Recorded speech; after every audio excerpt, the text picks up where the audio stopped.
Coach, what's going on with Rod Moore? Just working through the knee, making sure that it's 100%. You know, does some things in practice, does some movement stuff, but it's not all the way there. You know, I think that 1 week he had a lot of reps, put some work on it. So we'll just see how he's going this week. And how about Cole? Any update on him? We'll get some more information as we go through the week. Sherrone, how much influence do you have on play calling in games? You know, I help out, but Chip's calling the plays. The offensive staff has done an unbelievable job. You know, thought Coach Newsom really stepped up this week in the game planning and put together some plays and things that we executed at a high level in the game. So, no, I'm just there to help out and help with things I see. But yeah, I'm not calling the plays. Back onto the film from Saturday, what do you think went wrong in the passing game? Why do you think he couldn't get out of the? Yeah, I think it's two-part. You know, there's some things in protection and coverage that you know, we just didn't get synced right. But there were some passes in there that we were super successful on. The one to Andrew Marsh, there was a couple to Andrew Marsh. Even on the scoring drive in the third quarter, we threw a deep corner route to him that was wide open.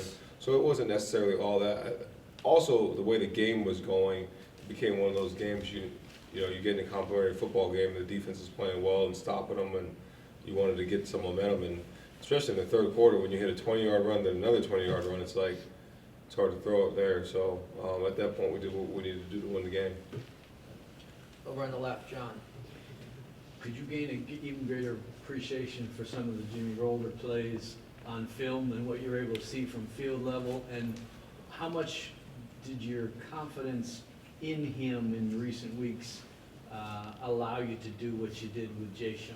Yeah, I mean, I think the confidence with him really started in the spring, and it started way back then. It was just all about being healthy, and I think for him, it's the confidence that he has in the system and how he's practiced, how he's played, and that affected it.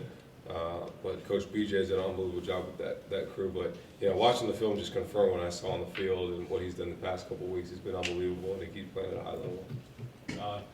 There's in years past, Smosh has really popped in the punt return game. There hasn't been a lot of that this year. Are you guys thinking about making a change there, or what have you seen? We'll see as we go through. It's always competitive. There's always competitive battles there.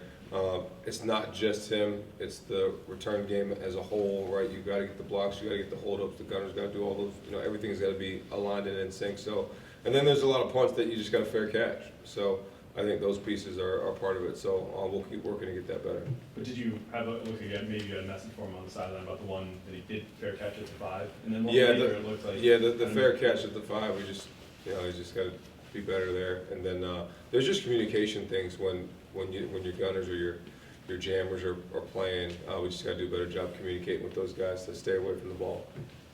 And then Marcus Freeman said that he would like to see the Notre Dame-Michigan matchup return. Is that something you'd like to see as well?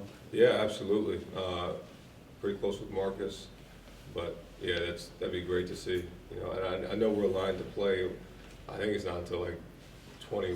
32, Yeah, 2032 or something. So maybe we can get that a little earlier, but we'll see. You know, we're just really worried about the game we're about to play. But yeah, 100%. That's a traditional rivalry that is a staple of college football for sure. You got 3 redshirt freshmen starting on the offensive line. I'm just Nuts, curious. absolutely nuts. Yeah, just curious either as recruits or as true freshmen what those 3 did to show you that they could make this happen sooner.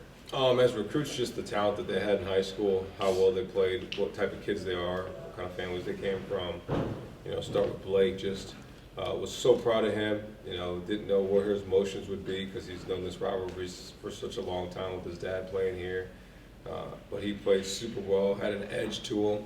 Almost got a penalty, had to yell at him on the field because he was standing over somebody, but he said he didn't hear the whistle. I don't know if I buy that or not, but I like the edge that he has. Jake Brunera stepped in and played really solid for the past couple weeks, and trying to replicate Trevor Keegan with the neck roll.